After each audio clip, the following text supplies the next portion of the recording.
রাজনীতি যদি নাটক হয় তাহলে মধ্যপ্রাচ্য তার মঞ্চ, আর সেই মঞ্চে এখন যে নাটক চলছে তার নাম শেষ দৃশ্যের আগে শেষ চক্রান্ত।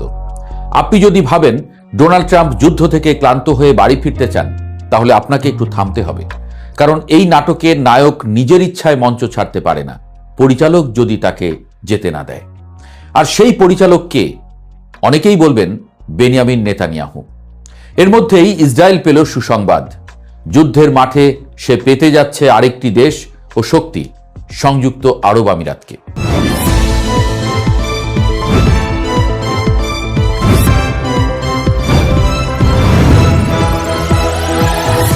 2026 সালের এপ্রিল, মধ্যপ্রাচ্যের বাতাসে এখন বারুদের গন্ধ।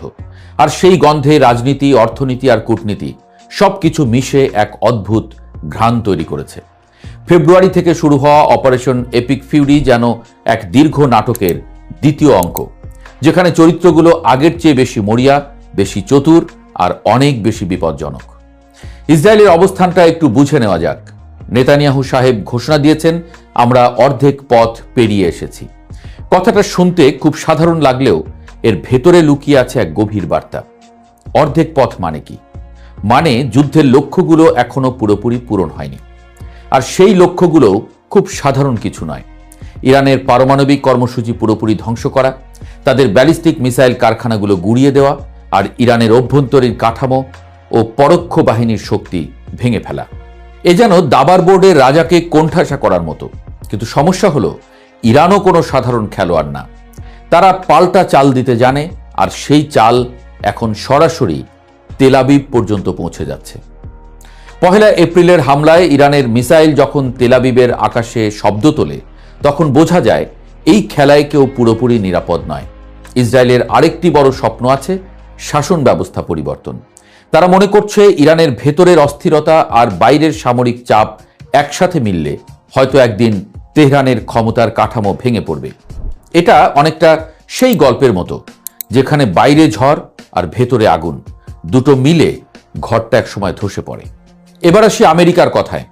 ট্রাম্প সাহেবের বক্তব্য শুনলে মনে হবে তিনি যেন এই যুদ্ধ থেকে একটু হাঁপ ছেড়ে বাঁচতে চান।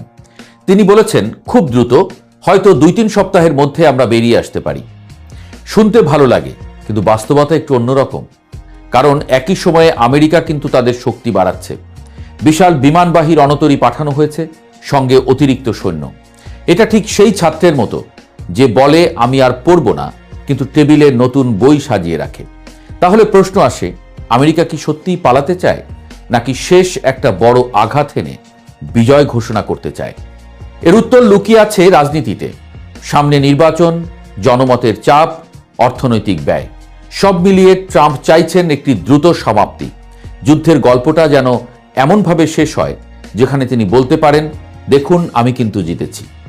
কিন্তু সমস্যা হলো, ইসরায়েল এই গল্প এত তাড়াতাড়ি শেষ করতে রাজি নয়। তারা মনে করছে এই মুহূর্তটাই ইরানকে চিরতরে দুর্বল করার সুযোগ। ফলে আমেরিকা যদি বেরিয়ে যেতে চায়ও, ইসরায়েল তাকে সহজে ছাড়বে না। গত ফেব্রুয়ারি থেকে শুরু হওয়া যৌথ সামরিক অভিযান অপারেশন এপিক ফিউরি মধ্যপ্রাচ্যের সংঘাতকে এক নতুন স্তরে নিয়ে গেছে। যুক্তরাষ্ট্র ও ইসরায়েলের যৌথ হামলা আর ইসরায়েলের নিজস্ব অপারেশন রোয়ারিং লায়ন মূলত ইরানের সামরিক অবকাঠামো ভেঙে দেওয়ার লক্ষ্যেই পরিচালিত হচ্ছে। 1 এপ্রিল 2026 ইরান থেকে ছোড়া মিসাইল তেল আবিব এবং বনেই ব্র্যাক সহ বিভিন্ন স্থানে আঘাত হানে। মধ্যপ্রাচ্যের আকাশ আবার জ্বলে ওঠে আগুনে। ইসরায়েলি সেনাবাহিনী ঘোষণা দেয়, ইরানের ভেতরে আরও 400 লক্ষ্যবস্তুতে হামলা চালানো হবে। যুদ্ধের ভাষায় এটাকে বলে এক্সিলারেশন ডমিনেন্স, অর্থাৎ প্রতিটি আক্রমণের জবাব আরও বড় আঘাত দিয়ে দেওয়া। এই জায়গায় মঞ্চে নতুন চরিত্র হিসেবে প্রবেশ করে সংযুক্ত আরব আমিরাত। একসময় যারা ইরানের সঙ্গে ব্যবসা করত, এমনকি মধ্যস্থতাকারীর ভূমিকাও নিতে চাইত, সেই আমিরাত এখন সরাসরি যুদ্ধে নামার প্রস্তুতি নিচ্ছে। হরমুজ প্রণালী বিশ্ব অর্থনীতির এক গুরুত্বপূর্ণ শিরা। সেটাকে সচল রাখতে তারা শক্তি প্রয়োগের কথাও ভাবছে। ভাবুন তো, যে দেশ একসময় কূটনীতির পথে হাঁটত, সে এখন যুদ্ধের ময়দানে নামার জন্য প্রস্তুত। এটা শুধু অবস্থান পরিবর্তন নয়, এটা এক ধরনের মানসিক রূপান্তর। আমিরাত শুধু নিজেরাই নামতে চায় না, তারা চাইছে একটি আন্তর্জাতিক জোট গড়ে তুলতে। জাতিসংঘের নিরাপত্তা পরিষদে এই প্রস্তাব আনার চেষ্টা চলছে। ইউরোপ এশিয়ার দেশগুলোকে আহ্বান জানানো হচ্ছে। যেন একা যুদ্ধ নয়, সবাই মিলে এক বড় লড়াই। কিন্তু এই সাহসের পেছনেও ভয় কম কাজ করছে না। ইরান ইতোমধ্যে সতর্ক করে দিয়েছে যেন কোনো উপসাগরীয় দেশ যদি তাদের বিরুদ্ধে সরাসরি যুদ্ধে নামে তাহলে তাদের গুরুত্বপূর্ণ অবকাঠামো ধ্বংস করে দেওয়া হবে। এটা শুধু হুমকি নয়, এর প্রমাণও দেখা যাচ্ছে। সাম্প্রতিক হামলায় আমিরাতের দিকে ছোঁড়া হয়েছে প্রায় 50টি ক্ষেপণাস্ত্র ও ড্রোন, অর্থাৎ যুদ্ধের আগুন এখন তাদের দরজায় এসে পৌঁছেছে। এখানে একটা মজার ব্যাপার আছে। সৌদি আরব এবং অন্যান্য উপসাগরীয় দেশগুলো ইরানের বিরুদ্ধে অবস্থান নিয়েছে ঠিকই, কিন্তু তারা এখনো সরাসরি যুদ্ধে নামেনি। তারা যেন পাশ থেকে খেলাটা দেখছে, কখন নামলে লাভ বেশি হবে সেটা হিসাব করছে। আরেকটি গুরুত্বপূর্ণ বিষয় হলো হরমুজ প্রণালী। এই প্রণালী বন্ধ হয়ে গেলে বিশ্ব অর্থনীতি যেন অক্সিজেন হারাবে। তেল পরিবহন বন্ধ হয়ে গেলে বাজারে অস্থিরতা তৈরি হবে, আর সেই অস্থিরতার ঢেউ গিয়ে পৌঁছবে ঢাকা থেকে নিউ ইয়র্ক সবখানে। এদিকে ট্রাম্প নিজেই নাকি বলেছেন হরমুজ প্রণালী পুরোপুরি সচল না করেই তিনি যুদ্ধ শেষ করতে রাজি।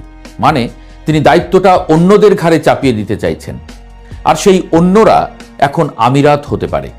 এই পুরো দৃশ্যটা একটু দূর থেকে দেখলে মনে হয় যেন একটা বিশাল দাবার খেলা চলছে।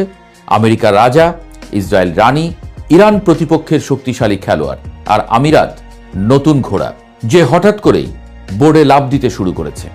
কিন্তু দাবার খেলায় একটা নিয়ম আছে, প্রতিটি চালের মূল্য দিতে হয়। আমিরাত যদি এই খেলায় পুরোপুরি ঢুকে পড়ে তাহলে যুদ্ধ শেষ হলেও তাদের জন্য নতুন সমস্যা শুরু হতে পারে। ইরানের সঙ্গে দীর্ঘমেয়াদী উত্তেজনা, বিনিয়োগকারীদের আস্থাহীনতা, সবকিছু মিলিয়ে এক কঠিন ভবিষ্যৎ। সবশেষে প্রশ্নটা থেকে যায়, আমেরিকা কি সত্যিই পালাতে পারবে, নাকি ইসরায়েল তাকে আটকে রাখবে শেষ চাল দেওয়া পর্যন্ত? উত্তরটা এখনো স্পষ্ট নয়, তবে একটা বিষয় নিশ্চিত, এই যুদ্ধ শুধু বন্দুক আর মিসাইলের নয়, এটা কৌশল, স্বার্থ আর সময়ের খেলা।